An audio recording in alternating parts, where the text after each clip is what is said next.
नमस्कार, लवकुश कुमार पांडे और आप देख रहे हैं दैनिक सोच। हम आए हुए हैं काजीचक में, जहां पर कल एक घटना हुई थी मसौरी में। एक बच्ची कोचिंग जाने के क्रम में उधर से एक अज्ञात अपराधी ने आता है और गोली मार के भाग जाता है। आज 24 घंटा लगभग होने वाला है, उसके बाद भी अपराधियों का पता नहीं चल पाया है। आखिर पुलिस प्रशासन जो है क्या कर रहा है, क्या नहीं कर रहा है। और हम उनके घर में आए हैं, उनके माताजी का और परिवार का क्या हाल है जो आप देख रहे हैं। और ये जो घटना हुई है बहुत दर्दनाक घटना हुई है और बहुत शर्मनाक घटना हुई है। अगर कोई बच्ची को अगर पढ़ने के लिए भेजे तो कैसे भेज सकता है, क्योंकि मसौरी का ये जो घटना है आए दिन होते रहता है और ये एक महीने में ये दूसरी घटना हुई है। और हम बात करेंगे, उनके माताजी हैं और परिवार हैं, उनसे बात करेंगे। हमको बेटी को इंसाफ चाहिए।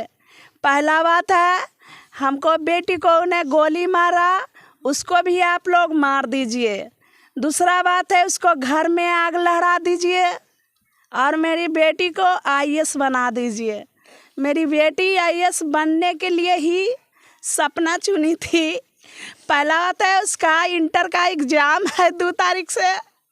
दूसरा, उसको पास करना, टॉपर करना था। रात दिन मेहनत की है, रात दिन बड़ा बड़ा बुक लेके बैठल थी और इसीलिए इसको पास होना था।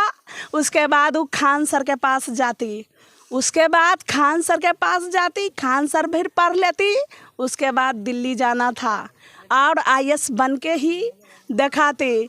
देश को सुधारना, मेरी बेटी को और मसौरी को सुधारना है।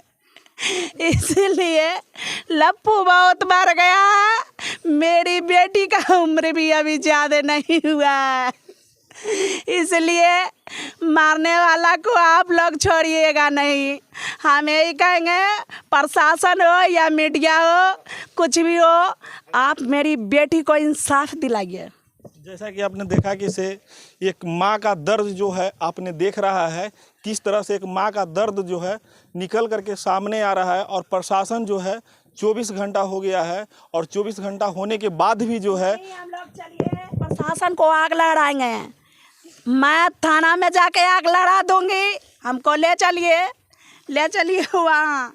स्वाभाविक है कि से एक माँ का दर्द जो होता है किस तरह से छलक रहा है और माँ के क्या क्या सपना होता है कि माँ और पिता का क्या सपना होता है कि हमारे बच्चे क्या करेंगे, वो सारे सपना जो है। और प्रशासन के क्या कहना चाहते हैं, कुछ उसका मैंने अरेस्ट हुआ है नहीं? इतना देरी हो गया, कुछ नहीं किया है, कहाँ है अपराधी जो कोई पता नहीं अभी तक है। तो पहले तो प्रशासन को आग लगाना चाहिए। प्रशासन को अरेस्ट करना चाहिए, अभी नहीं किया है। नहीं, अभी तक कहाँ किया है, क्या कर रहा है कुछ नहीं पता है, कुछ नहीं बता पाया। नहीं, कुछ भी नहीं। सुनिए, मेरे से बात कीजिए, उसको आग लहरा दीजिए, प्रशासन को आग लहराइए और उसका घर में पहले जाके आग लहराइए। बहुत मसौरी में लफड़वाही हुआ है। ये फांसी लड़का के जरूरी से जरूरी पड़ना चाहिए, न तो हलगामा बढ़ कर रहेगा। हम कहना चाहते हैं कि वो लड़का को कुत्ता की मौत मारना चाहिए, क्योंकि आम जनता सब जानता है फांसी कॉमन चीज हो गया है। इसलिए कॉमन चीज नहीं करना है, उससे किसी को नहीं समझ में आ रहा है। बस यही लोग जान रहा जाता है, फांसी लगा दे रहा है। बस उसको लंगटे करके हाथ चक्का में बहान के रस्सी से पूरे शहर में घुमा के उसको मारा जाए। उसके बाद कोई डिसीजन लिया जाए, तभी इंसाफ मिल जाए। वो आज लड़की गई है, किसके वजह से गई है? माँ बाप भी उसको हर चीज से पूरा किया, वो सपना लेके पैदा हुई थी, वो सपना पे पानी फेर दिया लोग। वो क्या की, कुछ की, आज उसको क्या मिलेगा? आप इंसाफ भी दे के क्या कीजिएगा? फांसी लगा के आंसू तो आप देख रहे हैं, लेकिन उनका जो दर्द अंदर का है वो तो आप लोग नहीं समझ रहे हैं। समझते हैं तो एक चीज आप समझ जाइए कि आपको उनको फांसी नहीं लगाना है। उस कुत्ते को पकड़िए, हाथ बहानिए, लंगटे कीजिए, भर रोड घुमा के उसको बेल्ट मारते आइए। उसके बाद उसका मौत, उसी मौत से, उस दर्द से छटपटाएगा, उस दर्द से गुजरेगा, तब समझ में आएगा कि वो बच्चा कैसे जन्म लेता है माँ के कोख से। बेटी बचाओ बेटी पढ़ाओ, इनका राज्य में बेटी सुरक्षित नहीं है। थाना के 200 मीटर के बगल में मर्डर हो जाता है, नहीं करेगा तो गोली मार देगा।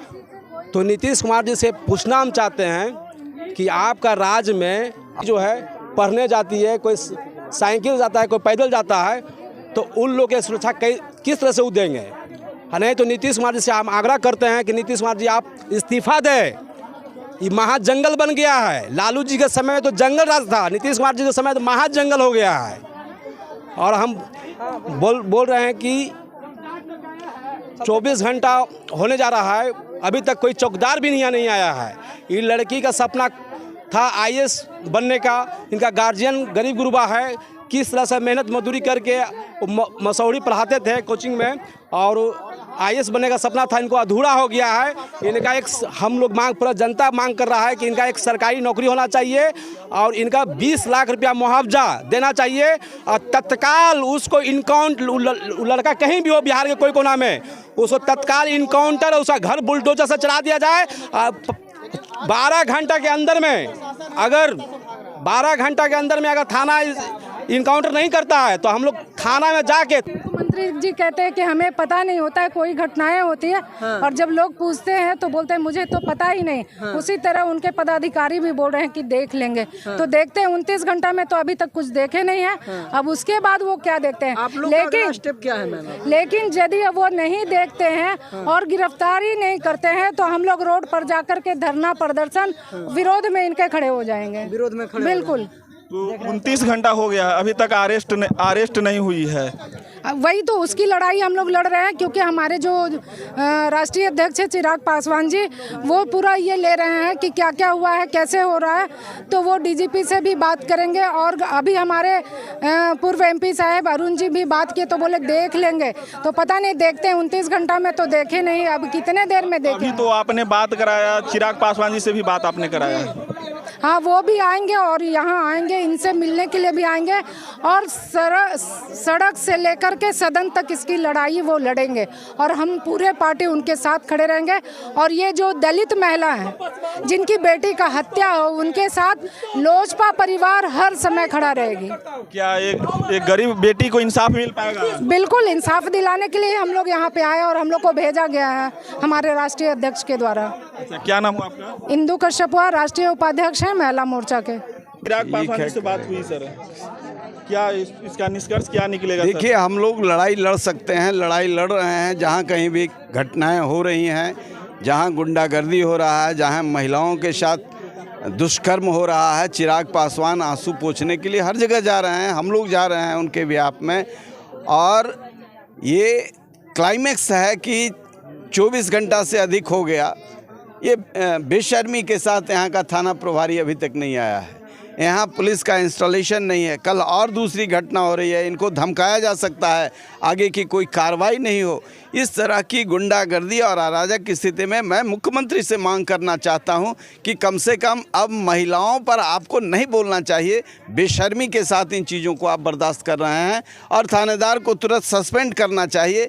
यहाँ एक जांबाज ऑफिसर को भेज करके इन गुंडों को बुक करना चाहिए और स्पेशल ट्रायल होना चाहिए ताकि जल्दी से जल्दी इन लोगों को फांसी। बेटी बचाओ के लिए कलंक है ये। बेटी बचाओ बेटी पढ़ाओ, और एक बेटी की हत्या कर दी जाती है। बिल्कुल इनका नाटक है।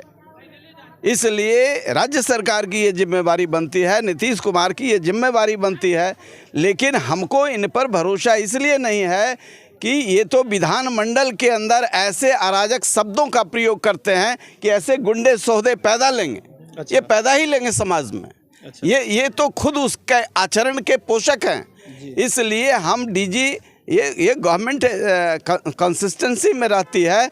DG और होम सेक्रेटरी से कहते हैं कि दारोगा को सस्पेंड करें, एक यहाँ किसी अच्छे ईमानदार न्यायप्रिय ऑफिसर को भेजें। पैसा दिया होगा, पैसा भी दिया होगा थानेदार को, इसीलिए नहीं आ रहा है। ये बेशर्मी का हद है। पुलिस पर लड़ाई को हम लोग लड़ेंगे। पुलिस पर विश्वास कैसे किया जाए सर? 24 घंटा हुआ है, अभी तक अरेस्ट नहीं किया गया। बिल्कुल बिल्कुल, इस लड़ाई को लड़ेंगे। अरेस्ट आया ही नहीं है, कोई शुद्धि लेने नहीं, शुद्धि लेने तक नहीं आया है। तो जैसा कि आपने देखे, हमारे साथ अरुण सर हैं और इन्होंने कहा कि इसे 29 घंटा हो गया है और अभी तक मृत परिवार से अभी तक कोई शुद्धि लेने नहीं आया है। आप लोग कमेंट करके ज़रूर बताइएगा। किसी भी माँ और पिता का बच्चा या बच्ची एक्सपायर कर जाता है तो उसका दर्द जो है छलक करके सामने आता है, और इनका सपना था कि भाई हमारी बच्ची जो है एक IAS बने और देश की सेवा करे। आप लोग को इसके बारे में क्या राय है तो कमेंट कर करके ज़रूर बताइएगा। और इसको सजा भी मिलना चाहिए, प्रशासन को कितना दिनों में सजा चाहिए उस पर भी आप लोग कमेंट करके ज़रूर बताइएगा। तब तक के लिए धन्यवाद। जय हिंद, जय भारत।